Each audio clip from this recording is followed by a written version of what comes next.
You know, like many years ago, maybe over 20 years ago, I wrote this short story, and the character was very curious about how he actually was in life, how he appeared in life, how he was to others, because he felt he couldn't see himself like that. And so what this character did is he set up all these cameras in his workplace, on the streets, so then he could later see a little bit more how he actually was in life as opposed to how he thinks he was in life. Are there any techniques in psychophonetics that helps people kind of step outside of themselves to really get a better feeling of how they actually are in life? This is the foundation of psychophonetics. This possibility of the third option, over and above subjective and objective division. That's a starting point. Because, at least according to the Western spirituality, which Steiner was the representative of, he's not an ownership of it. We're talking about the long stream of Gnostic and Kabbalistic and Rosicrucians, and Steiner renewed it. He doesn't claim to invent it. There is a third dimension of consciousness possible, which is beyond the division of subjective and objective. And so in psychophonetics, we manifest you through the fundamental process, which we call the Persephone process of Wow. enter, exit, and behold. So if you could see what I'm doing, everything we do is based on enter, Hang exit. on, Yehuda. I need to go and get my Persephone statue. I feel like she needs to be here for this. She's very Just hang welcome. on a second. She's very welcome. So Persephone is now kind of with us here. Welcome, Persephone. You know, my previous organization in England was called Persephone College. Wow. And then we closed that company. Before it was Persephone Institute in South Africa and in Australia. And then we realized it's too strange for the Westerners. So we call it Persephone Process now.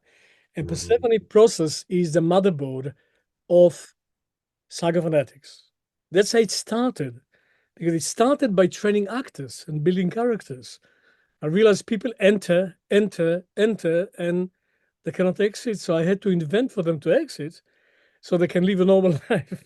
Because I was producing plays like Dr. Faustus and The Mystery of Persephone and stuff like that. So I got people into deep positions in themselves that didn't know how to get out. It started to affect their life. They say, we don't do it anymore unless you get us out.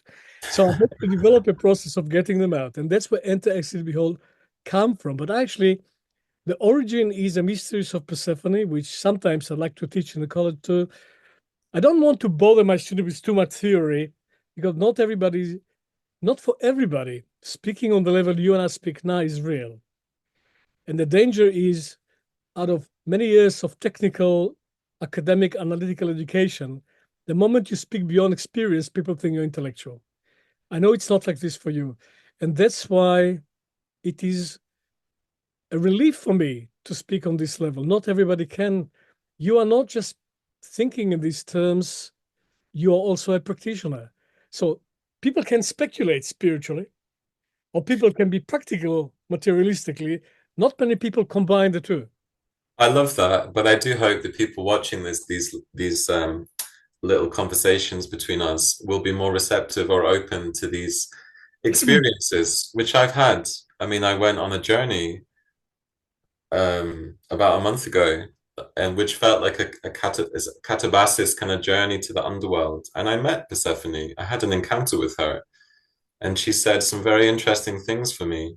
But I know what you mean. Sometimes, as a teacher for myself, of things like lucid dreaming or these kind of experiences, if I start just kind of talking too openly about my inner experiences or even my beliefs about my experiences, there's this kind of sometimes this response of guardedness or like, oh, like what are we getting into here?